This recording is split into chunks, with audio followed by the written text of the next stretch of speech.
Hello, Pisces. I'm Adriana. I'm a soul guidance coach. I work with sensitive, self reflective souls who are ready to choose their maximum growth. I have a message for you today, an intuitive message about your spiritual journey. First, let's begin with your theme for the week. We have number 10, the wheel. So, Pisces, this is the energy of change and transition, not sharp, startling transitions, but very gradual, graceful transitions. How one thing kind of naturally comes to a close as something else gets a little bigger, comes more into focus, and there's a natural ebb and flow to these changes that are happening within your life. I want to say with the wheel, it's a different transition time than perhaps the death card, which is a little bit more dramatic. This is like gentle doors closing, gentle doors opening. It's not something to be afraid of because, again, there's a natural order, there's a grace to this. Okay, let's get an energy read for where you are. Okay, we've got the Eight of Pentacles. Now, when I see this card for you right now, I'm feeling hamster on a wheel or nose to the grindstone. You're really involved in doing something over and over and over again. Now, the universe is asking you to shift that energy instead of being so focused on repetition, repetition, repetition. You see how many stars he's producing? So it's that same thing over and over, kind of a mechanical reproduction of what you're doing. Instead of doing that, it's maybe time to start to shift into something else, to move gently towards something rather than staying in the same rut. I think that's another way to look at it, kind of stuck in a rut. All right, so let's look at your next message. So, as I'm pulling these cards, I want to thank you again for sharing this special time with me, and thank you so much for for being here. And let's see what we have again.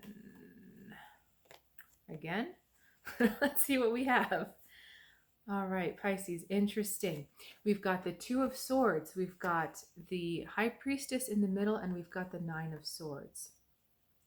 So the big theme of this is the mind is worried about something. The mind is preoccupied with something and pushing away, whereas the different parts of you, the higher parts of you, the intuitive part, the sensing part, wants to be I don't want to say wants to be in control because that's not the right turn of phrase.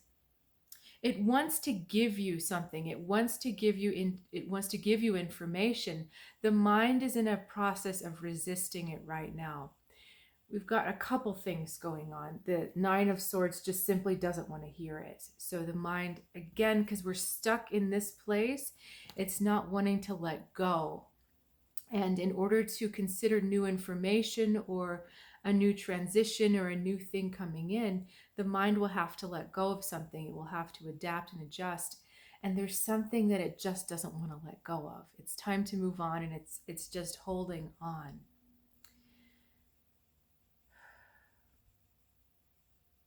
I think it's funny. There's almost a double, as if this card is really two cards, and I'm seeing like the beginning stage of the journey and the end stage of the journey right now, because we have this standoff between the powerful intuition and the equally powerful mind, which is in touch, or the rational thought, it's in touch with a strong emotion of holding. It doesn't want to let go. We're kind of at a crossroads here, or an impasse, where our intuition is telling us to go here, the mind is telling us to go here, and we're not sure where to go. But what I'm seeing, that's what the first stage of the journey, but the second level of the card that I'm seeing is that when you allow this information to come in and you allow more and more of it, this path isn't going to be so bad. The choice isn't going to be so bad, and it's going to be clear. Either the information isn't complete, you're not getting everything, or the information that's coming in has a tendency to make you feel a little bit vulnerable. You'll see that she's not really wearing much. So she's kind of unguarded in a way. And that's part of the reason for this here. There's a fear that I'm kind of unguarded. I don't know what's going to happen when I go on this path, and yet I'm not getting solid enough stuff here.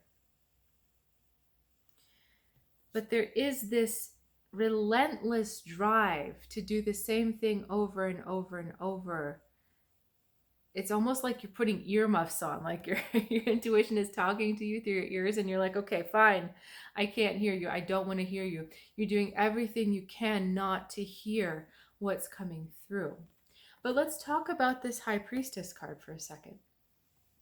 She is the very powerful connection to your higher self, to the bigger energies out there, to everything that is for your benefit. So, sometimes we're asked to do things that we don't want to do or we're uncomfortable doing, but in the long run, it's always for our benefit. I always think about taking my cat to the vet to get a rabies shot. He doesn't like going to the vet. He doesn't like getting the shot. But in the long run, the shot's probably good for him in case he ever encounters a rabid squirrel, right? So it's that idea that what information is coming through that is true, is it really bad? Is it really so bad? Is it something to be afraid of? If you know and trust that it's for your benefit, it's okay. All right, Pisces, I think that's going to do it for us today. Thank you again so much for sharing your time with me. Please consider liking and subscribing if you haven't already. And you are welcome to check out soulguidancewithadriana.com for further guidance, support, and anything else you might be looking for as you traverse your spiritual journey. So I'll look forward to seeing you next time. Have a good one.